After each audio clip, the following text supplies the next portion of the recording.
बिस्मिल्लाहिर्रहमानिर्रहीम। Exercise 5.1 question number 25। Students देखें, यहाँ पर जो हमें सवाल मिला है तो उसको अगर हम गौर से देखें तो हमारे पास यहाँ पर ये जो वैल्यू है एक्स स्क्वायर, ये एक स्क्वायर है, परफेक्ट स्क्वायर, और ये भी एक परफेक्ट स्क्वायर वैल्यू है। तो ये बिल्कुल फर्स्ट फॉर्म क्वेश्चन जो हमने किया था, फर्स्ट नहीं, क्वेश्चन नंबर हमने किया था 7। आपको याद होगा क्वेश्चन नंबर 7 जो हमने किया था, उसमें क्या था कि ए स्क्वायर प्लस बी स्क्वायर, और चेक करते थे क्या ये आया प्लस का 2ab है या नहीं। तो अगर ये प्लस का 2ab है तो हमारे पास ये फार्मूला बन जाएगा और फिर फार्मूले से फैक्टराइज हो जाएगा। लेकिन हम जब इसको चेक कर रहे हैं इस सवाल को, तो ये प्लस का 2ab नहीं बन रहा।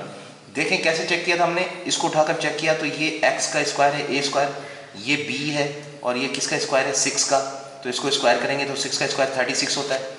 अब हम यहाँ से लगाएंगे प्लस का 2 अपनी तरफ से, और a यहाँ से उठाएंगे और b यहाँ से उठाएंगे, तो ये हमारे पास वैल्यू हो जाएगी। जब हम इसको मल्टीप्लाई करेंगे तो ये हमारे पास वैल्यू क्या बनेगी, गौर से देखें तो हमारे पास ये वैल्यू बन रही है 2 6 12x, ये 12x बन रही है। जबकि हमें तो वैल्यू चाहिए 15x, तो ये a square plus B square plus 2ab नहीं बन रही। ये क्वेश्चन जो है ये a square plus B square plus 2ab की फॉर्म में नहीं है। तो स्टूडेंट्स आपने देखा कि कैसे 2ab की फॉर्म में नहीं है। जब ऐसा नहीं होता तो हम एक और मेथड यूज करते हैं जिसका नाम है मिडल टर्म ब्रेक मेथड। कौन सा?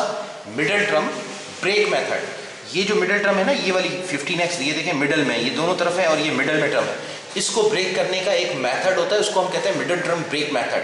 अब ये मिडल टर्म ब्रेक मेथड क्या चीज़ है, कौन सी बला है, इसको किस तरीके से हल करते हैं, तो वो मैं आपको बताता हूँ। अभी देखें किस तरीके से इसको मिडल टर्म ब्रेक करके फैक्टराइज कर सकते हैं इस क्वेश्चन को। तो मिडल टर्म ब्रेक मेथड के लिए मैंने एक ज़बरदस्त ट्रिक बनाई है, जिसके लिए अगर कोई कॉम्प्लिकेटेड क्वेश्चन भी आएगा तो अगर आप उस ट्रिक को फॉलो करते हुए मिडल टर्म ब्रेक करेंगे तो हमेशा इजीली सॉल्व कर सकेंगे। और उसकी थोड़ी ही सवालों की प्रैक्टिस पर, चंद सवालों पे आप जब प्रैक्टिस करेंगे तो आप डायरेक्टली भी सॉल्व कर सकेंगे। अब सवाल पैदा होता है स्टूडेंट्स के मिडल टर्म ब्रेक मेथड जो मेथड है वो कौन से क्वेश्चंस पर अप्लाई होती है। तो आपने उसको अप्लाई करने के लिए देखना है कि यहाँ पर जो x है या वेरिएबल y या z जो भी हो, उसका क्या पावर है। जो इसका पावर है उसका अगर यहाँ पर दुगना है, डबल है, तो यहाँ पर middle term break method use किया जा सकता है। मिसाल के तौर पर यहाँ पर अगर गौर से देखें तो x पे पावर कुछ नहीं तो 1 है, तो वहाँ पर उसका डबल यानी 2 है। यहाँ पर अगर 2 हो तो यहाँ पर 4 होगा, अगर यहाँ पर 3 तो यहाँ पर 6 होगा। तो इस तरह के अगर कोई इक्वेशंस हमें मिलती है, ये एक्सप्रेशन मिलता है, क्वेश्चन मिलता है, तो उसको मिडल टर्म ब्रेक मेथड से फैक्टराइज कर सकते हैं। मिडल टर्म ब्रेक मेथड से फैक्टराइज कर सकते हैं। तो स्टूडेंट देखिए मिडल टर्म ब्रेक मेथड तरीका है क्या। तो मिडल टर्म ब्रेक, अब ये तो हमने सारा चेक करने के लिए किया था कि ये क्वेश्चन आया कि फार्मूला है, तो formula a square plus B square plus 2ab होता तो हम इसको a plus B whole square करके फैक्टराइज कर लेते, जैसे कि हम पीछे क्वेश्चन नंबर 7, 8, 9 के अंदर कर रहे थे। तो अब स्टूडेंट्स यहाँ पर ये तो फार्मूला नहीं है, तो middle term break method use कैसे करेंगे। तो स्टूडेंट्स सबसे पहले ये जो एक्सट्रीम वैल्यूज होती हैं, यानी ये जो पहली वैल्यू और लास्ट वैल्यू, इन दोनों वैल्यूज का प्रोडक्ट लेते हैं, यानी मल्टीप्लाई करवाते हैं। और इसके लिए जो मैंने ट्रिक बनाई है बड़ी ही ज़बरदस्त है और उसको आपने फॉलो करना है। उस ट्रिक को करने के लिए आपने क्या करना है कि एक तरफ साइड पर रफ वर्क लिखना है, ये रफ वर्क है, ठीक है। तो आपने रफ वर्क किया। अब इस एक्सट्रीम्स का सबसे पहले प्रोडक्ट लेना है, यानी एक्सट्रीम्स माना साइड वाली वैल्यू, ये और ये वैल्यू साइड वाली वैल्यू है। तो एक्सट्रीम का प्रोडक्ट यानी मल्टीप्लाई करेंगे विद साइन, इसकी साइन प्लस है, इसकी साइन प्लस है, तो प्लस प्लस प्लस, तो हम लिखेंगे प्लस और 36x स्क्वायर। आमतौर पर हम ये जो प्लस आती है साइन, ये शो नहीं करते, लेकिन यहाँ मिडल टर्म ब्रेक में आपने साइन शो करनी है। और उसके बाद दूसरा स्टेप आपने क्या करना है कि जो मिडल टर्म की जो वैल्यू है इसको उठाकर यहाँ पर लिख देना है, वैसे का वैसा, विद साइन, जो भी साइन हो उसके साइन के साथ रखने के बाद आप एक लाइन लगा देंगे। बिल्कुल ऐसे ही करना है, आपने प्रोडक्ट लेना है एक्सट्रीम का, मिडल टर्म को भी उठा के यहाँ रखना है, लाइन लगा देना। अब आपने सोचना है कि ऐसी कौन सी वैल्यूज हैं जिनको मल्टीप्लाई करने से ये वेरिएबल को छोड़ दें, सिर्फ कांस्टेंट नंबर। कौन से नंबर? सिर्फ कांस्टेंट नंबर, जैसे कि ये कांस्टेंट नंबर है 36 और ये 15। अब इन दो नंबर पर स्कोप करना है और जो इनके साथ हमारे पास वेरिएबल है यानी एक्स स्क्वायर और एक्स, इसको स्कोप नहीं करना है, सिर्फ नंबर। अब क्या करना है कि हमने ऐसी दो वैल्यूज सोचनी है कोई जिनको मल्टीप्लाई करें 36 आए, जिनको ऐड या सब्ट्रैक्ट करें तो 15 आए। ये दो शर्तें पूरी हो गई तो मिडिल टर्म ब्रेक हो जाएगी। स्टूडेंट इसको कहते हैं मिडिल टर्म ब्रेक मेथड। क्या करना है, हमने एक्सट्रीम का प्रोडक्ट लेना है, इसका और इसका। रिपीट कर रहा हूं मैं, दोबारा से सुनेगा कि एक्सट्रीम का प्रोडक्ट लेना है, वो यहां पर लिखा, उसके बाद आपने मिडिल टर्म उठाकर यहां लिखी, उसके बाद आपने सोचना है कि ये जो वैल्यू नंबर है 36, इसका वेरिएबल जो भी हो, बेस जो भी हो, उसको छोड़ दें, सिर्फ कांस्टेंट कोफिशिएंट, उसके हम कोफिशिएंट यानी कांस्टेंट वैल्यू को सोचना है कि मल्टीप्लाई करें दो रकमें ऐसी जिनको 36 बने, और मल्टीप्लाई करने से प्रोडक्ट लें तो ये बने, ऐड सब्ट्रैक्ट करें, ऐड करें या सब्ट्रैक्ट करें तो ये बने, ऐड करने से बने चाहे सब्ट्रैक्ट करने से बने, और विद साइन बनना चाहिए, साइन भी आनी चाहिए ये वाली। ऐसे नहीं कि 36 आ रहा हो लेकिन माइनस का आ रहा हो, या 15 आ रहा हो तो माइनस का आ रहा हो, ऐसे नहीं। तो जो दोनों शर्तें अगर पूरी हो गई तो मिडिल टर्म ब्रेक हो जाएगी। अब स्टूडेंट सवाल पैदा होता है कि ये जो अगर हमें वो दो वैल्यू मैं कह रहा हूँ कि बताओ क्या है, तो आपको समझ नहीं आ रहा, तो उसके लिए भी मैंने एक ट्रिक पॉइंट बनाया है, और वो ये है कि आपने क्या करना है, ये जो एक्सट्रीम की जो वैल्यू कोफिशिएंट 36 है, इसको उठाकर आपने प्राइम फैक्टराइज करना है, ऐसे, इसको कहते हैं प्राइम फैक्टराइज। तो ये देखें, 2 1 ज़ा 2 8 ज़ा 16 एंड 2 9 ज़ा 18 एंड 3 ज़ा 9 एंड 3 1 ज़ा 3, ठीक है। जब आप प्राइम फैक्टराइजेशन कर लेंगे तो स्टूडेंट इसके अंदर वो दो वैल्यूज आपको मिल जाएंगी जिनको मल्टीप्लाई करने से ये 36 आ जाएगा, और इनको ऐड या सब्ट्रैक्ट करने से उन्हीं दो वैल्यूज को प्लस का 15 आ जाएगा, उन्हीं दो वैल्यूज को।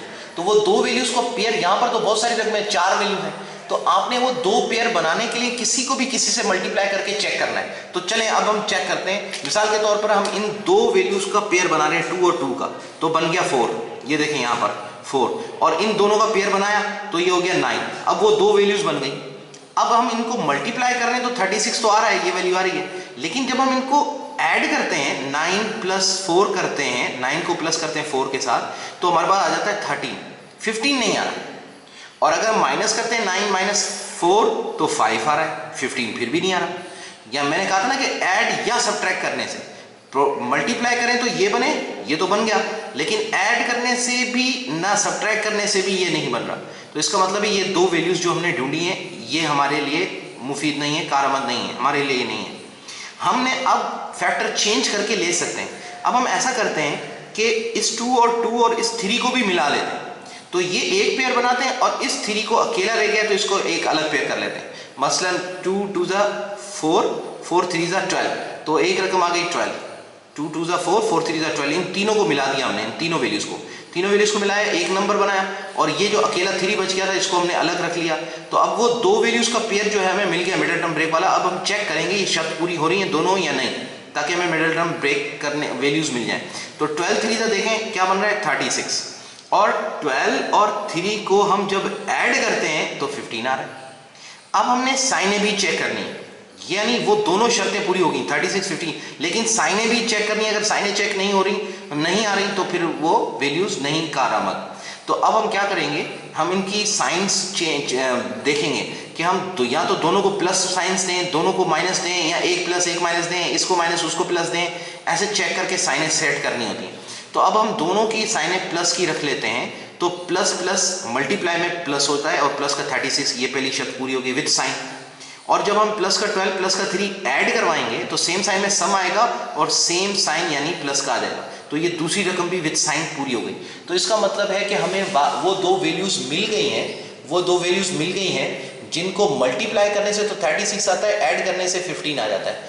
अब ये दो वैल्यूज मिल गई हैं, तो यानी ये मिडिल टर्म ब्रेक हो गया, और वो दो वैल्यूज 12 और 3। तो अब हम यहाँ पर वो 12 और 3 को यहाँ लिखेंगे पहले, ठीक है, 12 और 3 प्लस का 12 प्लस का 3 लिखेंगे। ये रफ वर्क हो रहा है सारा, ठीक है। अब हमें एक और स्टेप करना है, वो ये है कि जो भी मिडिल टर्म का वेरिएबल होगा, जैसे यहाँ पर x है या xy है या x स्क्वायर yz है, जो भी होगा, वो दोनों जो हमने वैल्यूज ढूंढी हैं उनके साथ लगा देंगे, अटैच कर देंगे वेरिएबल्स को, ठीक है।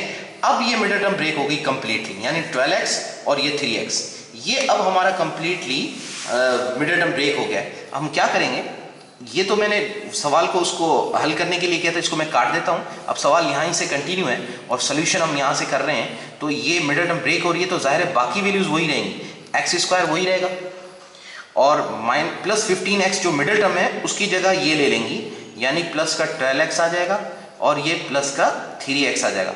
ये मिडिल टर्म ब्रेक हो गई। ये जो मिडिल टर्म 15x थी ये ब्रेक होकर 12x और प्लस का 3x हो गया। अगर इसको दोबारा हल करेंगे तो ये देखें plus 12x plus 3x plus का 15x उसी के बराबर है और आ जाएगा। अच्छा, प्लस का 36 रिमेन सेम, यानी एक्सट्रीम वैल्यूज में कोई फर्क नहीं आएगा, वो वापस वहीं पे ही आएंगी।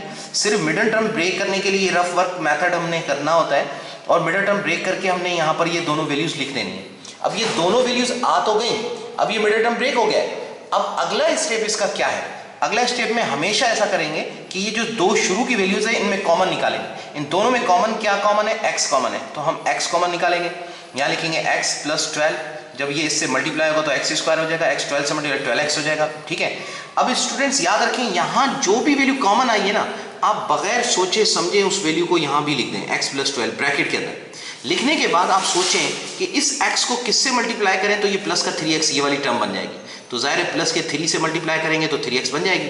फिर इसको इससे मल्टीप्लाई करके देखें ये वैल्यू बन रही है नहीं, अगर तो बन रही है तो फिर तो ठीक है, आपने कॉमन सही लिया है, मिडिल टर्म ब्रेक सही किया। अगर नहीं बन रही विद साइन तो आपकी मिडिल टर्म यहाँ गलत है या फिर आपने कॉमन गलत लिया हुआ है। ठीक है, तो अब हम चेक करें तो प्लस का 3x मल्टीप्लाई होता है तो 3x आता है, प्लस प्लस प्लस 3 12 36, यानी ये वैल्यू भी बन गई। ये दोनों तो यहाँ बन गई और ये दो वैल्यूज यहाँ पर कॉमन हो गई।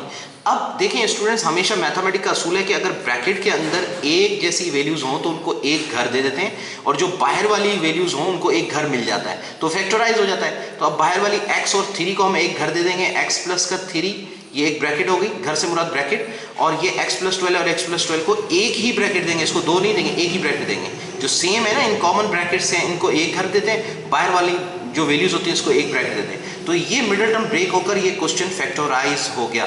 स्टूडेंट्स मेरा ख्याल है ये पॉइंट आपको समझ में आया होगा और इसमें अगर कोई प्रॉब्लम आ रही है तो थोड़ा सा इसकी प्रैक्टिस करने की ज़रूरत है और दोबारा से वीडियो सुन लें। अगर समझ नहीं आता तो दोबारा से रोक कर इसको सवाल को पहले हल करें, पर पहले इसी क्वेश्चन को सॉल्व करें और ये रफ वर्क बाकायदा इसी तरह से करें, ऐसे ही लाइनें लगाएं, सब कुछ करें और ये प्राइम फैक्टराइज भी करें और इसमें फैक्टर को ढूंढें, बिल्कुल सारे स्टेप को फॉलो करें।